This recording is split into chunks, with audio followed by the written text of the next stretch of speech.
मेरे पूर्वजों ने मेरे साथ बड़ी गलती की। अगर मुसलमान के लिए पाकिस्तान बनाया, हिंदू के लिए हिंदुस्तान बनाया, तो सारे मुसलमान चले गए होते, आज हमारी बेटी लव जिहाद में नहीं फंसती।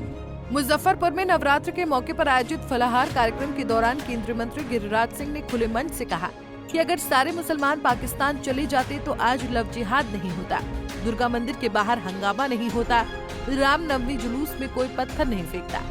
आज तक ताजिया जुलूस में कभी हिंदू ने पत्थर नहीं फेंका। गिरिराज सिंह ने कहा कि आज कहीं दुर्गा मंदिर के बाहर हंगामा नहीं होता, रामनवमी जुलूस में कोई पत्थर नहीं फेंकता। 77 साल हो गए आज तक ताजिया जुलूस में कभी हिंदू ने पत्थर नहीं फेंका। पाकिस्तान हिंदुस्तान में क्रिकेट होता है तो हम जीतने पर पटाखा जलाते हैं, तो क्यों मारा जाता है? मैं किससे कहूँ कि कौन हिंदू है? के लिए भीड़ होती, लेकिन बाबा को जल चढ़ाने के बाद फिर हम भारत के टुकड़े टुकड़े हो जाते। जब मंदिरों में आते तो वो भारत जुटा हुआ भारत दिखता। मैं इसीलिए ना मैं शंकराचार्य हूं, ना मैं महामंडलेश्वर हूं, ना मैं जूना अखाड़ा से जुड़ा हूं, लेकिन भारत माता का एक संतान हूं।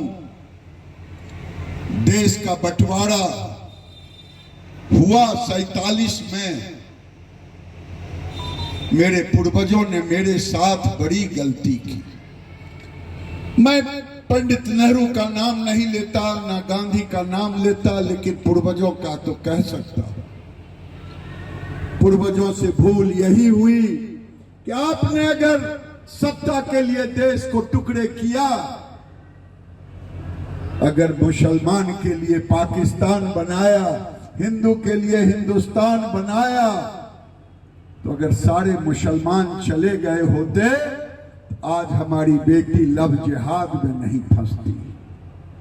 आज कोई मेरे दुर्गा के मंदिर के बाहर हंगामा नहीं होता, कल कोई हनुमान जयंती के अवसर पर पत्थर नहीं फेंकता, कोई रामनवमी में पत्थर नहीं फेंकता। जबकि 76-77 साल हो गए, देश के किसी कोने में, मुजफ्फरपुर के किसी गांव में तजिया का निकलता हो, हमने कभी कोई पत्थर नहीं फेंका। गिरिराज सिंह ने कहा कि मैं भी हिंदू नहीं बन सका। मैं अभी चुनाव लड़ता हूं तो जाति विशेष बहुल इलाके से लड़ता हूं, लेकिन मेरी इच्छा थी कि मैं किशनगंज से लड़ूं। मेरी जमानत जब्त हो जाए, लेकिन मैं हिंदू बनकर चुनाव लड़ना चाहता हूं। हम यही पूछना चाहते हैं, जब पाकिस्तान हिंदुस्तान में क्रिकेट होता है, जीत जाते हैं, गुदरी के चौक पर अगर पटाखा छोड़ते हैं जीतने के खुशी में, तो हमें क्यों मारा जाता है? मैं ये पूछ रहा हूं, मैं खोज रहा हूं किससे पूछूं, किससे कहूं कि कौन हिंदू है। मैं भी आज तक हिंदू नहीं बन पाया। मैं भी चुनाव लड़ा तो जाति विशेष के बहुमत वाले क्षेत्र से लड़ा। मेरी इच्छा थी इस बार कि मैं किशनगंज से लड़ूं, मेरी जमानत जब्त हो जाए, लेकिन मैं हिंदू बन के लड़ूं, जो दुनिया देखे, देश देखे। मैं प्रार्थना जरूर करूंगा। यही प्रार्थना करने के लिए मैं आरती का शुरुआत 2015 से किया था पटना में, कि हमारे गरीब गुरबा, ठीक है ये भजन कीर्तन हो, इतने ताम झाम की भी जरूरत नहीं है। किसी गली में, किसी गांव में, किसी के दरवाजे पर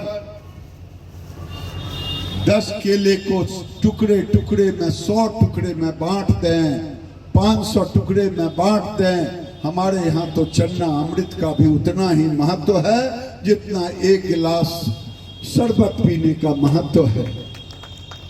तो मैं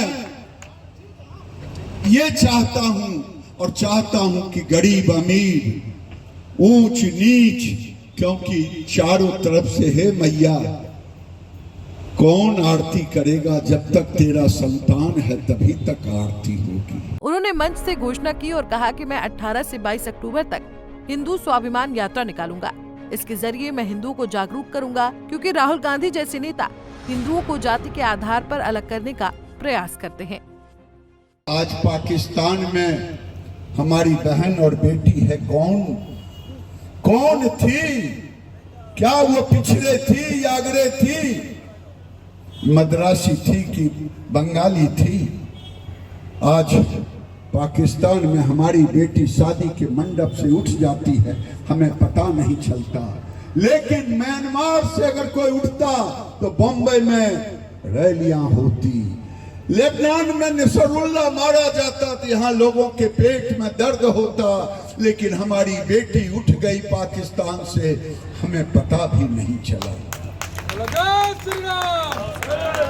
आज बांग्लादेश में जो हालात हुए टीवियों पर देखे होंगे। मेरी पीड़ा वो है कि हमारी बेटियों के साथ। बता दें कि गिरिराज सिंह मुजफ्फरपुर में आयोजित फलाहार कार्यक्रम में शामिल हुए थे। इस आयोजन में बिहार सरकार के मंत्री केदार गुप्ता समेत जिले के कई स्थानीय नेता भी मौजूद रहे। मुजफ्फरपुर से संतोष तिवारी की रिपोर्ट।